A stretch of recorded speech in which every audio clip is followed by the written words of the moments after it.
ಗುಬ್ಬಿ ತಾಲೂಕಿನ ಸಿಎಸ್ಪುರ ಹೋಬಳಿ ನರಸಿಂಹದೇವರಹಟ್ಟಿ ಗ್ರಾಮದಲ್ಲಿ ಶ್ರೀ ಬಸವನ ನೂತನ ಗದ್ದುಗೆ ಲೋಕಾರ್ಪಣೆ, ಶಿಲಾಮೂರ್ತಿ ಪ್ರತಿಷ್ಠಾಪನಾ, ಪುನರ್ ಪ್ರಾಣ ಪ್ರತಿಷ್ಠಾಪನಾ ಮತ್ತು ಶ್ರೀ ಕರಿಯಮ್ಮ ದೇವಿ ದೇವಾಲಯದ ಸಂಪ್ರೋಕ್ಷಣೆ ಹಾಗೂ ಶ್ರೀಕೃಷ್ಣ ಗೋಪುರದ ಬ್ರಹ್ಮಕಳಶ ಸ್ಥಾಪನೆ ಮಹಾಕುಂಭಾಭಿಷೇಕ ಮಹೋತ್ಸವ ಕಾರ್ಯಕ್ರಮ ಹಮ್ಮಿಕೊಳ್ಳಲಾಯಿತು.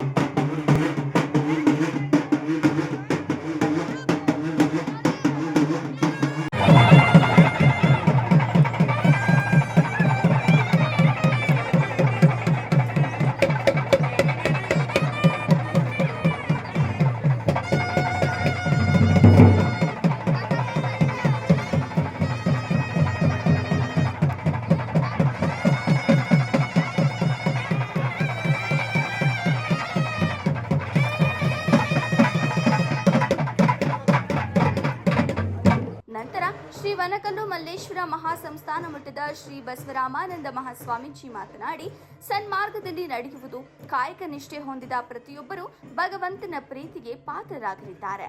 ಹೀಗಾಗಿ ಧಾರ್ಮಿಕ ಕಾರ್ಯಗಳ ಜೊತೆಗೆ ಪರೋಪಕಾರ ಗುಣಗಳನ್ನು ಬೆಳೆಸಿಕೊಳ್ಳಬೇಕು.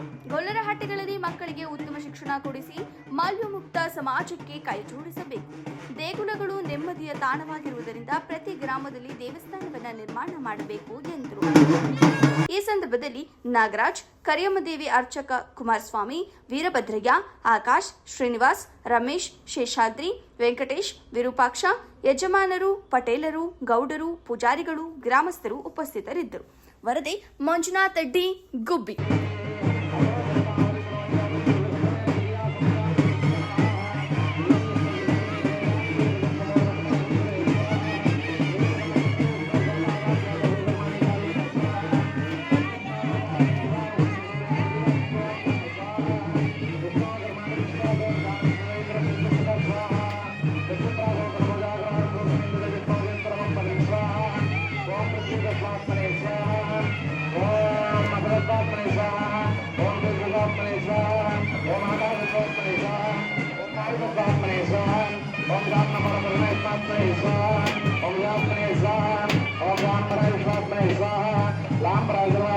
Om